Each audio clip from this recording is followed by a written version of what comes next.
Runescape is a live-service MMORPG that started in 2001.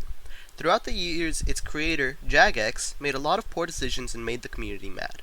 People wish to play the game back in its golden era, without microtransactions or pay-to-win mechanics. Old-school Runescape is just that. It's a rolled-back version of the current Runescape meant to replicate how the game was back in 2009. It doesn't have any of the flaws or annoyances that more recent games have, and that's one of the main reasons why it's one of my most favorite games. I played this game since I was around 9 years old back in 2018.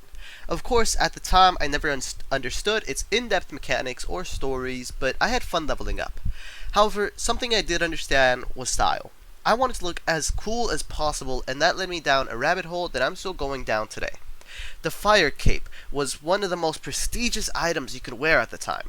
It looked cool and it impressed all your friends. However, there was one very big roadblock to getting a firecape: the fight caves. The fight caves are 63 waves of non-stop bombardment from enemies at every angle, ending with a notorious boss fight against Tis-Tok Jad. Tis-Tok Jad haunts my dreams even now, 5 years later. To conquer my fears and to fulfill a dream I've had since I was 10, I have created a guide on how to beat the fight caves, aka how to get a fire cape in old school RuneScape. Before you even step foot in Karamja and take on the fight caves, you need to be prepared. Technically, there is no requirement to start the fight caves. However, these are recommended for people's first fight caves ever. It's a mix of cheap but effective levels that you need to wield very important gear. The first half of the levels recommended is all based on the gear you want to bring in, but this is the recommended loadout. Starting with the highest level recommendation, 75 ranged. You want this in order to wield the toxic blowpipe with dragon darts. This weapon deals tons of damage, is kind of cheap for ammo, while also having a chance to apply poison with every shot. The only other requirement caused by our gear setup is 60 defense for our blessed dragon hide armor, which gives both ranged and prayer bonuses. The rest of the gear, such as Barrow's gloves, Necklace of Fury, and Ava's accumulator, is all optional and not required, just suggested. Next up is prayer. Any level above 43 is crucial to have for the fight caves. The reason for this is because of overhead prayers. Protect from magic, protect from missiles, and protect from melee. These all make you immune to the respective damage types: magic, range, and melee. Those will be very crucial in our success in the fight caves, and finally, it is also very helpful to have high health, so anything above 60 will be fine.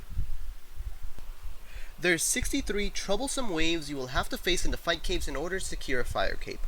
Along the way, you will have to fight various enemies and use different strategies for them.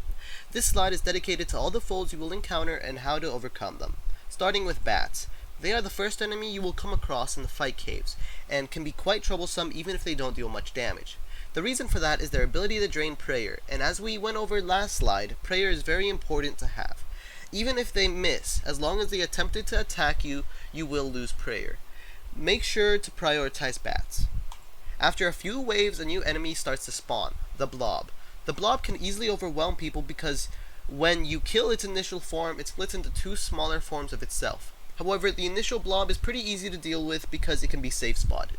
Safe spotting is when, because an enemy is too big, he can only attack with melee, it cannot reach you in order to attack. This is really good when you have range or magic gear and can attack from a distance. Safe spotting is one of the main reasons we chose to take range gear for your first fire cape.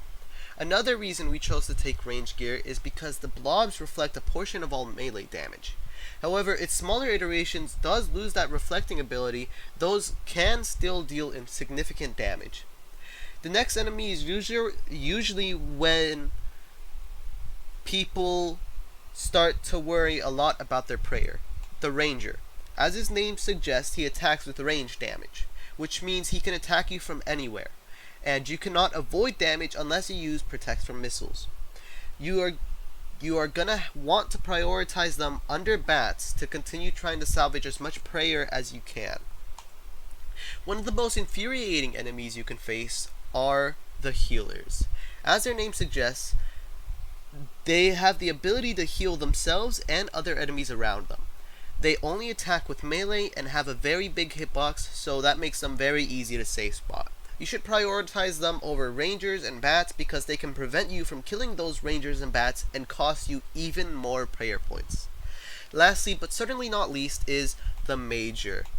Once again, their name gives away their special gimmick. They attack with magic. Once again, this just means they can attack you from anywhere, and you should instantly pray, protect from magic to reduce as much damage as possible. Prioritize these, then rangers, then bats. Just getting to these monsters and killing one ranger is difficult enough. The game rewards you with a combat achievement. So if you make it here, that's already a lot of progress. However, if you manage to continue, you will hit wave 63 and get a chance to fight Tiz, Talk, Jad. After suffering through 62 grueling waves of non-stop assault from every direction, you get a chance to fight Tiz, Talk, Jad. In wave 63, the only thing that spawns in is Jad. In a normal fight against Jad, he will be using all three methods of attack: melee, ranged, and magic. However, because we choose to fight the firecape with range, we'll be out of range for melee most of the time, so we got rid of an whole combat style. But even then, it will still be very difficult because Jad will require you to rapidly switch prayers. There's two attacks Jad will do when he's out of range for melee. Jad can rear up on his hind legs and dangle them forward for a few seconds. That is signifying he will be shooting a fireball from his mouth at the player, and you must protect from magic. The other attack has a similar start, but you will have to quickly differentiate them to be able to pray against it correctly. Because Jad will rear up on his hind legs just like the other attack. However, instead of holding it up, he will then slam down his front legs into the ground. That is supposed to tell you that a boulder will be falling from the ceiling soon, and you must protect from missiles, because it deals ranged damage. This video should have shown you both of the attacks by now, and you can see the player switch prayer to prayer. You won't have to worry about attacking because that'll happen automatically. Just focus on prayer switching, and as long as you stick with that, you can easily defeat one of old school RuneScape's most infamous bosses, Tiz, Talk, Jad.